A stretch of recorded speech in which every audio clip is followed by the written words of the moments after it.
અમદાવાદમાં રામોલના એ હાલો ગરબા રમવા પાર્ટી પ્લોટમાં નવરાત્રિના બીજા દિવસે પણ મોટી સંખ્યામાં ખેલૈયાઓ મન મૂકીને ગરબે ઘૂમ્યા.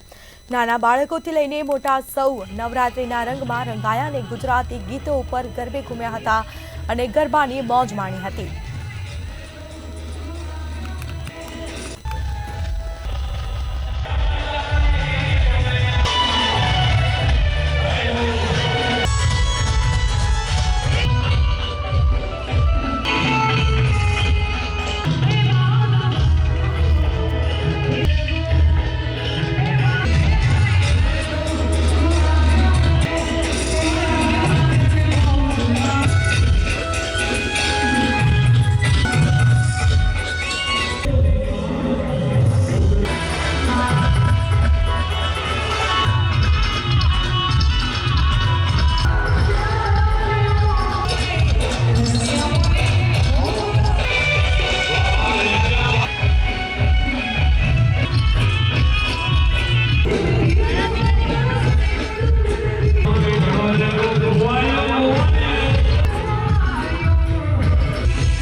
કલાકારમાં આપણે આર્ટિસ્ટમાં ખુશ્બુબેન અસોડિયા છે. ઓકે, અને આજે બીજા દિવસના હિસાબે જેવી રીતે આપણે અલગ અલગ બધા કલાકારો બુક કરે 10 દિવસના નવરાત્રિના આ તહેવારમાં જે તમને બી ખ્યાલ હશે કે ગુજરાતમાં જે કલ્ચર છે એના હિસાબે આપણે 10 દિવસના બધા અલગ અલગ ફેમસ કલાકાર બુક કરેલા છે.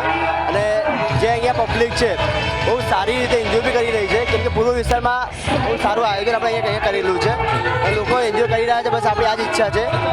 નવરાત્રિ અને નવરાત્રિનું બીજું નોરતું નર્તાની અંદર વસ્ત્રાલ વિસ્તારની અંદર એ હાલો ગરબે રમવા, અને અત્યારે આપ જોઈ રહ્યા છો મારી પાછળ મોટી સંખ્યામાં જે લોકો છે જે ગરબે ઘૂમતા જોવા મળ્યા છે. સાથે સાથે બીજા દિવસની જે જોશ અને જુસ્સો છે તે પણ અત્યારે જે તમામ જે ખેલૈયા છે તેની અંદર જે જોવા મળી રહ્યો છે. તમામ જે ખેલૈયાઓ છે તે બીજા દિવસે પણ મોટી સંખ્યાની અંદર પાર્ટી પ્લોટની અંદર જે ગરબે ઘૂમતા જોવા મળી રહ્યા છે. અને આ તમામ જે ટ્રેડિશનલ એક રહેલું છે કે ચણિયા ચોળી સાથે ગરબે રમવા, તે પણ એક ટ્રેન્ડ વર્ષોથી ચાલ્યો આવ્યો છે. ત્યારે જે ટ્રેન્ડની સાથે સાથે જ નાના બાળકો પણ છે તે પણ નવનવી ચણિયા ચોળી પહેરીને, અચ્છા આ ચણિયા ચોળી માથે કેમ, આ કયું કોસ્ટ્યુમ છે? આ કોસ્ટ્યુમ તો ઓલું પિક્ચર છે ને એનું કોસ્ટ્યુમ પહેર્યું છે. કોની સાથે તને ગરબા રમવા વધારે પસંદ છે અને સાથે તું શું શું નવું શીખે છે? ગરબા તો મને એક સિદ્ધુભાઈ જોડે રમવા પસંદ છે, અને આમાં આપણને ગરબા સારા સ્ટેપ શીખવા મળે છે, બીજું બધું ઘણું. તમને જે અલગ અલગ પ્રકારની જે ચણિયા ચોળી જે જોવા મળે છે, સાથે સાથે જ આ નાના ભૂલકાઓ જે છે તે પણ આ જે ગરબેના તાલે તાલ છે તે તાલે તાલ જોવા મળતા હોય છે. અચ્છા, આ શું માથે લીધું છે તમે? આ છે ને માંડવી કહેવાય, માંડવી. અંદર માતાજી મૂકેલા છે. માતાજીનો પ્રાર્થના કરવાનો અને સાથે ગરબે રમવાની કેટલી મજા? બહુ જ મજા આવી જાય. 9 દિવસની રમઝટ. શું કરો તમે 10 દિવસ? 10 દિવસ અલગ અલગ પ્રોપ્સ લઈને આવીએ છીએ અને અલગ અલગ ડેઈલી કંઈક ને કંઈક હોય છે. માંડવી માથે લેવી એ પણ એક ભક્તિનું સ્વરૂપ રહેલું છે. હા હા, અંબે માનું એક આશીર્વાદ ગણવામાં આવે છે. એકચ્યુઅલી આજે હું વ્હાઈટ પહેરવાની હતી, પણ આજે બીચ હતી ને એટલે મેં ગ્રીન પહેરી લીધું. એટલે ગ્રુપમાં થીમ પણ ડિસ્કસ થાય છે. યસ. કેટલી મજા આવે ગ્રુપ સાથે રમવાની? બહુ જ મજા આવે છે. થાક નથી લાગતો તને? શું? થાક નથી લાગતો? ના. અચ્છા તું કોને આ તારા કોમ્પિટિટર્સ છે આ બધા? હા. અચ્છા તું એની સાથે ગરબે રમે તો તું શું શું નવું શીખે છે? ગરબામાં શું શીખી તું? કઈ નહીં. અચ્છા બધું.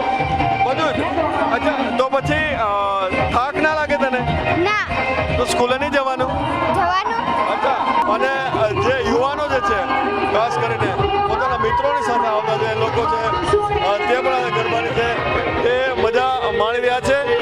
આખા હજી આ બીજો દિવસ છે પરંતુ 10 દિવસની અંદર આ રીતના દ્રશ્યો છે તે ગુજરાત અને ગુજરાતની બહાર જે આવતા જે લોકો છે તે ના પણ જે ગરબાનો જે ક્રેઝ છે વધ્યો છે. તો આ રીતના જે ગરબા છે તેની મજા છે તે તમામ જે લોકો માણી રહ્યા છે. સાથે સાથે જે નવા ટ્રેન્ડિંગ સોંગ નવા ટ્રેન્ડિંગ જે સ્ટેપ છે તે પણ શીખી અને બીજા જે લોકો છે તેને કોમ્પિટિશન પણ આપતા જોવા મળી રહ્યા છે. કેમેરામેન બિપિન અમિત સાથે વીર રુદ્રજા, મંત્ર